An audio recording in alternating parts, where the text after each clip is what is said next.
मागील भागात आपण पाहिले की आकांक्षाचे लग्न होऊन ती सासरी आली, पण नवऱ्याच्या शारीरिक आणि मानसिक जाचाला कंटाळून एके रात्री तिने घर सोडले आणि रस्त्यात भटकताना एका वृद्ध महिलेने तिला गाडीत बसून तिच्या बंगल्यात आणले. सकाळी तेव्हा ती उठली तेव्हा तिने पाहिले एक तरुण व्यक्ती तिला प्रश्न विचारू लागला. आता पुढे पाहूया. माझ्या घरात उभं राहून तुम्ही मला विचारता का? तुम्ही कोण आहात? तुमची हिंमत कशी झाली? मी सौम्याचा बाबा आहे. मी आश्चर्याने त्यांच्याकडे पाहिले आणि म्हणाले, सॉरी सर, तुम्ही सौम्याचे पप्पा आहात हे मला माहीत नव्हतं. मी कालच इथे आले आहे. अच्छा, ठीक आहे. मला सांग, तू कुठून आली आहेस आणि याआधी तू लहान मुलं सांभाळले आहेस का? मी नकारार्थी उत्तर दिल्यावर ते आणखीनच चिडले आणि म्हणाले, तुला कामावर कोणी ठेवलं सांग. मी पण घाबरत म्हटले, त्या काकूंनी. ही आई पण पूर्ण वेडी झाली. मी उदास होऊन तिथेच शांतपणे उभी होते. मग ते रागाने म्हणाले, आता काय माझ्या डोक्यावर उभे राहते का? जा तुझं काम कर. मी उदास होऊन किचनमध्ये एका टेबलावर बसले. माझ्यात बाहेर जाण्याची हिंमत होत नव्हती. काही वेळाने काकूंचा आवाज माझ्या कानावर आला. अगं आकांक्षा, उठली असेल तर सौम्याला पण उठव. मी किचनमधून बाहेर आले आणि पाहिले तर तोपर्यंत सौम्याचे पप्पा निघून गेले होते. मी सौम्याला उठवले आणि तिला तयार करून खाली आणले. माझ्या चेहऱ्यावरती अस्वस्थता पाहून काकूंनी मला विचारले, काय झालं बेटी? मग मी त्यांना सकाळचा सगळा प्रसंग सांगितला. ते ऐकून काकू म्हणाल्या, राधिका गेल्यानंतर माझा मुलगा थोडासा चिडचिडा झाला आहे. त्याचे तिच्यावर खूप प्रेम होते. तो पूर्वी असा नव्हता. त्या खोल जखमा अजूनही त्याच्या मनात ताज्या आहेत. त्यामुळे तो घरात आलेल्या कोणाशी व्यवस्थित बोलत नाही. जर कोणी त्याच्या चेहऱ्यावरचे ते हास्य परत आणले तर माझ्या मनाला बरे वाटेल. तो नेहमी त्याच विचारात असतो. दिवसभर मी काकूच्या बोलण्याचा विचार करत राहिले. मला असे अस्वस्थ पाहून सौम्याने विचारले, आणि तुम्हाला काय झाले? यावर मी काही बोलले नाही. म्हणून काकूने तिला सांगितले की आज तुझ्या बाबाने तुझ्या आंटीला बडबड केली. जेव्हा रात्री सौम्याचे पप्पा घरी आले तेव्हा सौम्या माझ्या मांडीवर बसली होती. त्यांनी आत येताच सौम्याला हाक मारली, माझ्या बाळा इकडे ये. सौम्या तिच्या वडिलांकडे बघून म्हणाली, बाबा आज तुम्ही आंटीला का बडबड केली?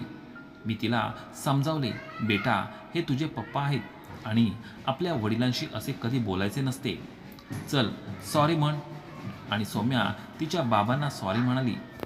सौम्याचे पप्पा माझ्याकडे एकटक बघत होते. मी पटकन सौम्याला उचलले आणि तिला झोपवायला तिच्या खोलीत घेऊन गेले.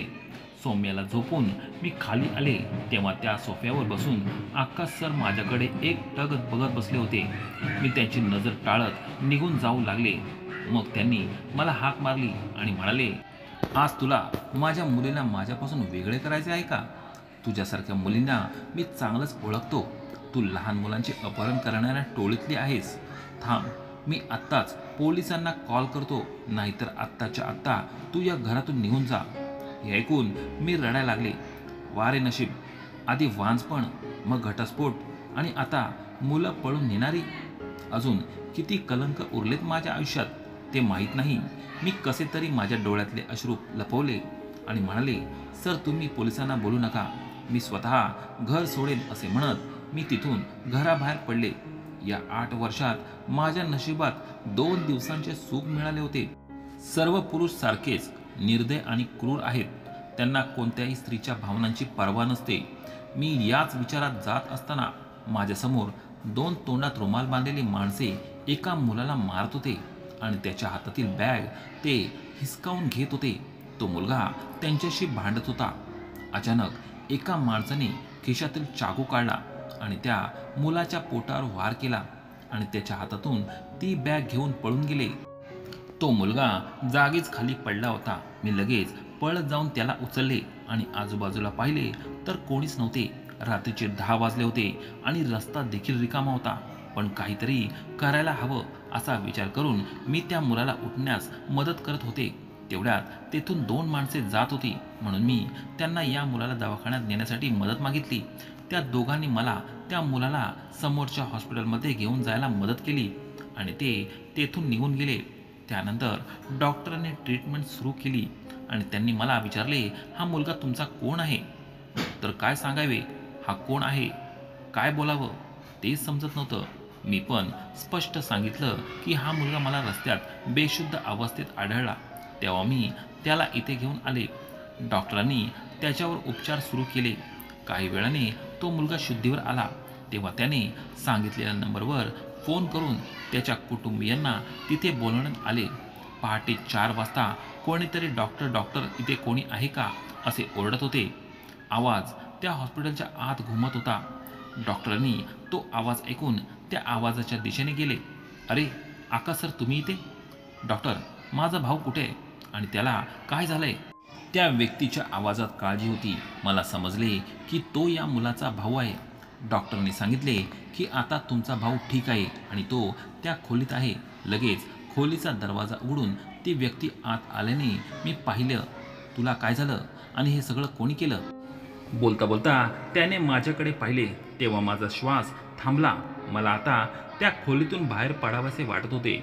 मी मागे वळताच ते म्हणाले, तू इथे काय करतेस? मी तुला सांगितले होते ना माझ्या कुटुंबापासून दूर राहा, तुला समजत नाही का? मी ते ऐकून तेथून निघून हॉस्पिटलच्या बाहेर आले. पण आता पहाटेचे 4 वाजले होते. मला काहीच सुचत नव्हतं, म्हणून मी तिथेच एका साईडला बसले. हॉस्पिटलच्या बाहेर 2 तास एका बाकावर बसून होते. आता थोडासा उजेड पडला होता, त्यामुळे कुठे जायचं याचा विचार करू लागले. डॉक्टरांनी आकाशला विचारले, मिस्टर आकाश सर, जी मुलगी तुमच्या भावाला इथे घेऊन आली होती ती कुठे? डॉक्टर, ती मुलगी माझ्या भावाला इथे घेऊन आली होती का? आकाशने आश्चर्याने विचारले. डॉक्टरांनी उत्तर दिले, हो मिस्टर आकाश, ती सांगत होती की 2 माणसांनी तुमच्या भावावर वार केला आणि ते त्याची बॅग घेऊन पळून गेले. मग ती मुलगी याला इथे घेऊन आली होती. इतक्या रात्री ती मुलगी कुठे गेली? मिस्टर आकाशने घड्याळात पाहिलं तर पहाटेचे 4 वाजले होते. मिस्टर आकाश लगेच उठले आणि म्हणाले, डॉक्टर, तुम्ही लगेच माझ्या भावासाठी नर्सची व्यवस्था करा, मी आत्ताच आलो आहे. असे म्हणत तो हॉस्पिटलमधून बाहेर आला आणि त्याच्या गाडीजवळ गेला. तेव्हा त्याने त्याच्या बाजूला असलेल्या बेंचवर झोपलेली आकांक्षा त्याला दिसली. मिस्टर आकाश माझ्याजवळ आले आणि त्यांनी मला उठवले. आवाज ऐकून मी लगेच झोपेतून उठले आणि मिस्टर आकाश माझ्याकडे उभे असलेले पाहिले. मी घाबरतच त्यांना म्हटले, सर, मी सकाळ होताच इथून निघून जाईल.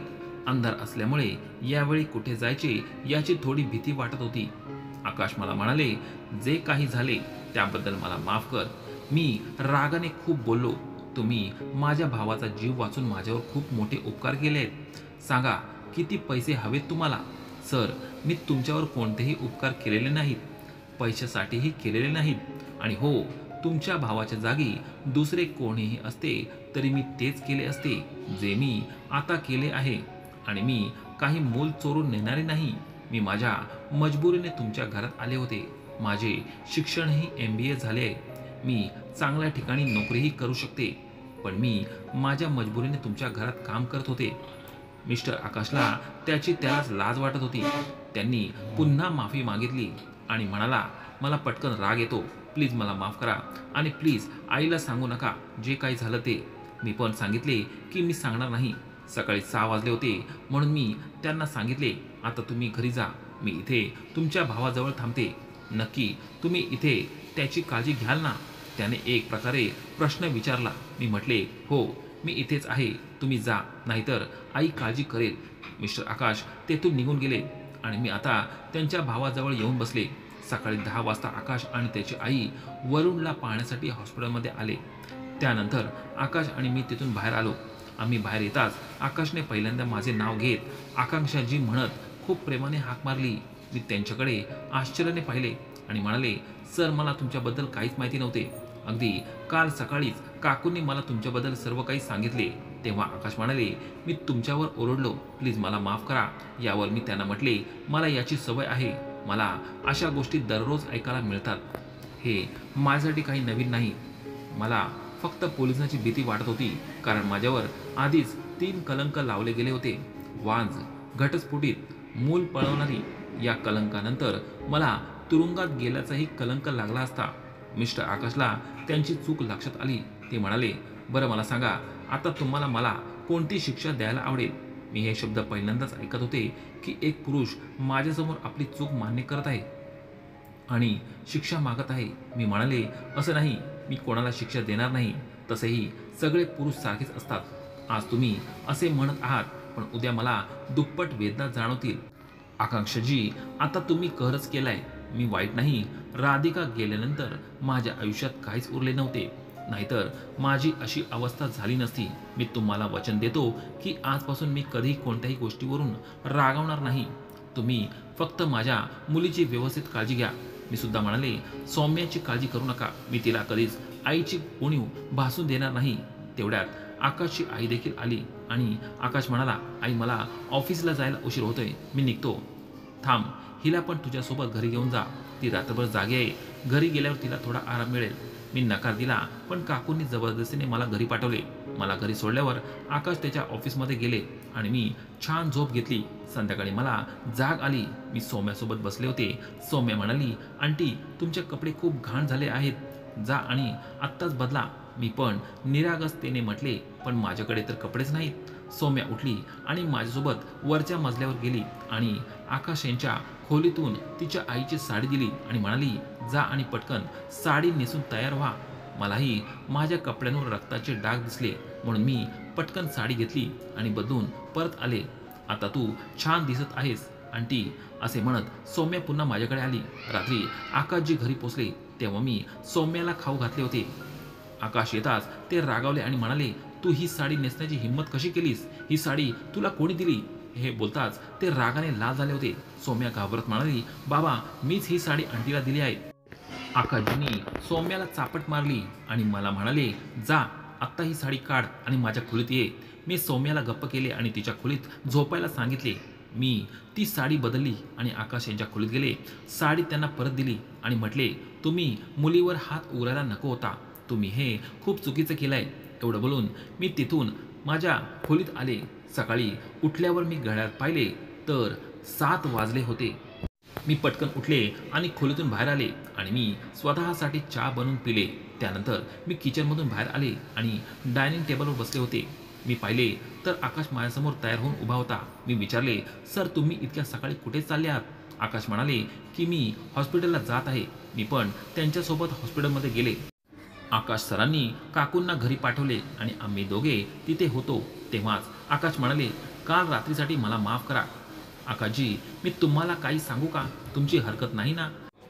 आकाश सर म्हणाले, हो सांग. माझ्या पतीने लग्नाच्या रात्री मला जनावरांसारखे वागवले आणि मग दुसऱ्या दिवशी सकाळी त्याने मला सॉरी म्हटले, पण दुसऱ्या दिवशी त्याने माझ्याशी असेच केले आणि तिसऱ्या दिवशीही त्याने पुन्हा सॉरी म्हटले आणि त्यानंतर माझ्यासोबत हे सर्व रोजच घडू लागले.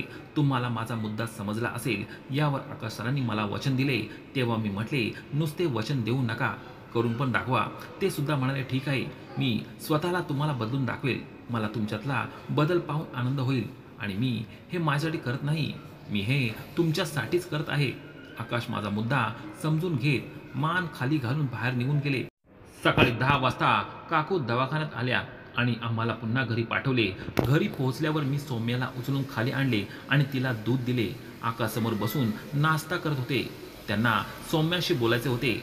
दूध संपून सौम्या उठली आणि पळून गेली आणि म्हणाली, बाबा मी तुमच्याशी कधीच बोलणार नाही. मी आकाश सरांना म्हटले, तुम्ही जा, मी तिला समजावून सांगेल. आकाश ऑफिसला निघाले. मी सौम्याच्या खोलीत गेले आणि तिला समजावून सांगितले. सौम्याला तिची चूक समजली म्हणून ती म्हणाली, बाबा परत आल्यावर मी त्यांना सॉरी म्हणेन आणि आम्ही दोघी मजा करायला लागलो. आकाश संध्याकाळी लवकर ऑफिसमधून आले आणि खाली सोफ्यावर बसले.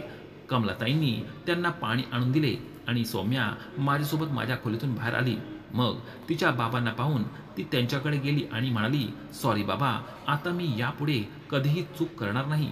आकाश सौम्याला त्यांच्या मांडीवर बसवले आणि ते सुद्धा सौम्याला सॉरी म्हणाले आणि माझ्याकडे बघत मला थँक्स म्हणाले आणि त्यानंतर म्हणाले, लवकर तयार व्हा, आपण आता फिरायला जाऊया. सौम्या म्हणाली, बाबा आंटीकडे कपडे नाहीत. मग त्या काय घालणार? तू माझ्या खोलीत जा, तुला जे कपडे आवडतील ते घे आणि लवकर तयार होऊन खाली ये. आम्ही दोघेही खुश झालो. मी काकूंकडे जाण्याची परवानगी मागितल्यावर त्यांनी आनंदाने मला जाण्याची परवानगी दिली, कारण खूप दिवसांनी त्यांनी त्यांच्या मुलात बदल झालेला बघितला होता. आयुष्यात पहिल्यांदा मी कोणासोबत कुठेतरी जात होते. निघताना आकाश मागून हाक मारली रेड कलर माझा आवडता कलर आहे.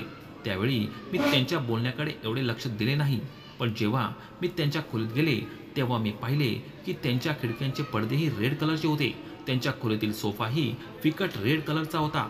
तेव्हाही मला काही समजले नाही. पण जेव्हा मी कपाट उघडले, तेव्हा त्यात जवळपास सर्व साड्या रेड कलरच्या होत्या आणि काही साड्या वेगवेगळ्या कलरच्या होत्या. तेव्हा मला त्यांच्या बोलण्याचा अर्थ समजला की नात्याची नवीन सुरुवात आहे का?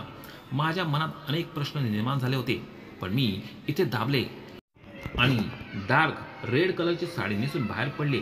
आम्ही घरातून बाहेर पडल्यावर प्रथम सौम्याला पार्कमध्ये घेऊन गेलो. नंतर सौम्यासाठी काही कपडे खरेदी केले आणि त्याच मॉलमध्ये जेवण करून रात्री घरी आलो. आम्ही घरी पोचलो तेव्हा काकू हॉलमध्ये बसल्या होत्या. आपल्या मुलाच्या चेहऱ्यावर हसू उमटलेले पाहून त्यांना खूप आनंद झाला. राधिकाच्या कपड्यांना हातही लावून न देणाऱ्या मुलाने आकांक्षाला राधिकाचे कपडे घालायला दिले, ही खूप मोठी गोष्ट होती. घरी पोचल्यावर सौम्याला दूध देऊन तिला तिच्या खोलीत झोपल्यावर मी खाली आले आणि पाहिले की आकाश तिथेच बसले होते. माझ्याकडे येत ते म्हणाले, थँक्स आकांक्षा, आज तुझ्यामुळे मला माझी मुलगी परत मिळाली. मी पण म्हणाले, ठीक आहे, मला पण तुमचे आभार मानायला हवेत, कारण आज तुमच्यामुळे मी आयुष्यात पहिल्यांदा इतके मन मोकळेपणाने एन्जॉय केलं आहे. ठीक आहे, तू आता झोप. निघताना आकाश म्हणाले, तू आज खूप सुंदर दिसत आहेस. मी थँक्स म्हणाले. बाय द वे, माझा आवडता क्रीम कलर आहे. त्यानंतर मी माझ्या खोलीत गेले. हा एका सुखद दिवसाचा शेवट होता. दुसऱ्या दिवशी मी सकाळी उठले आणि चहा पिऊन सोफ्यावर बसले. आकाश तयार झाले आणि आम्ही हॉस्पिटलमध्ये गेलो. आज आकाश यांनी क्रीम कलरचा शर्ट आणि ब्लॅक कलरची पॅन्ट घातली होती. हॉस्पिटलमधून परत येताना आकाश मला म्हणाले, आकांक्षा, माझी जुनी सेक्रेटरी काम सोडून गेली आहे. मग तुम्ही माझी सेक्रेटरी होणार काय? मित्रांनो, या कथेचा तिसरा आणि शेवटचा भाग तुम्हाला पुढच्या भागात नक्की ऐकायला मिळेल. तोपर्यंत व्हिडिओला लाईक करा, तसेच चॅनेलला सबस्क्राईब नक्की करा. धन्यवाद.